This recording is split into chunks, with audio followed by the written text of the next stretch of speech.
Welcome to this breakdown. Let's just jump right in, shall we? Today we're looking at an absolutely fascinating sports story. It's about a team that pulled off the impossible, and they did it through a ruthless, highly calculated method. We're going to break down exactly how Paris Saint-Germain became the first club since Zinédine Zidane's legendary Real Madrid to win back-to-back Champions League titles in 2025 and 2026. But before we get into the tactical weeds, we got to look at the central mystery here. How exactly does a team lose the best player in the world, their absolute top scorer, and then almost instantly become an even deadlier winning machine? It's wild, right? That's the exact paradox we're solving today. So picture this. It's the summer of 2024. Kylian Mbappé packs up and leaves the club for Real Madrid. The European press is completely unanimous, and honestly, they're ruthless about it. Everyone predicts PSG is heading for a decade of painful transition and rebuilding. Rival clubs are basically smelling blood in the water. And, looking from the outside, you really couldn't blame them. Chapter 1. The Departure of Mbappé, or The Crisis. €0. That was the absolute shock of this whole transition. Kylian Mbappé, literally the face of the club for 7 years with over 250 goals, not to mention his massive international marketability, he walked away entirely for free. Obviously, that's a huge financial hit, but more than that, it was the sudden death of the club's entire galactico identity. But then contrast that zero with €50.4 million. That relatively modest, quiet fee was actually paid for Ousmane Dembélé a year earlier. Completely skipping the usual global marketing fanfare, PSG had quietly laid the foundation for their future. They brought in a highly talented, ambidextrous player who was completely ready to sacrifice his own stats for the collective good. Chapter 2. The Luis Enrique System. Basically, the hidden blueprint. Just think about the ideological shift here.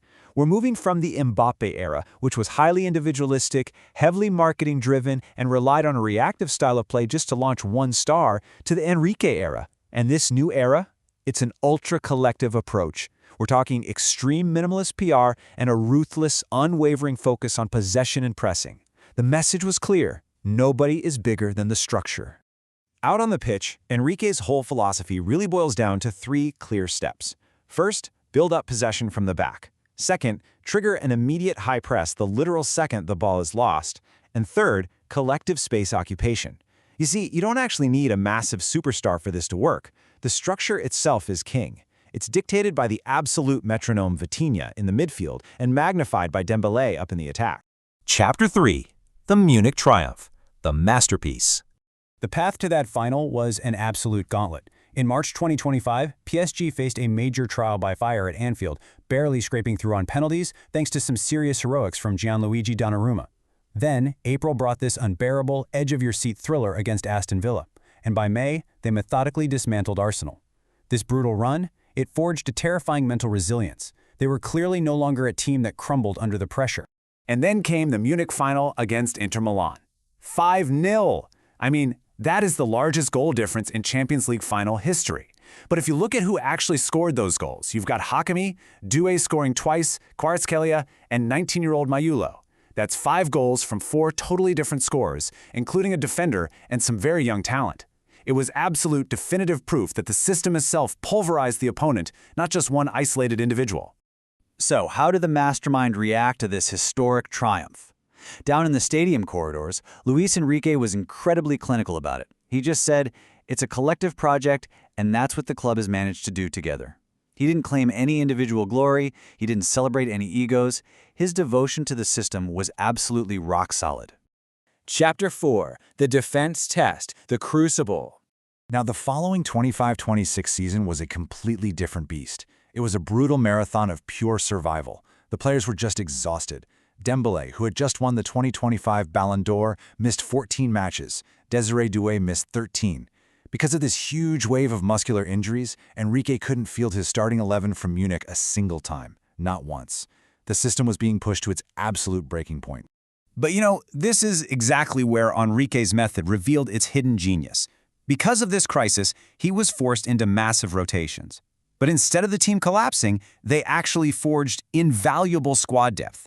Bench players like defender Lucas Beraldo and goalkeeper Matvei Safonov suddenly racked up these crucial minutes. They were being hardened for the ultimate test.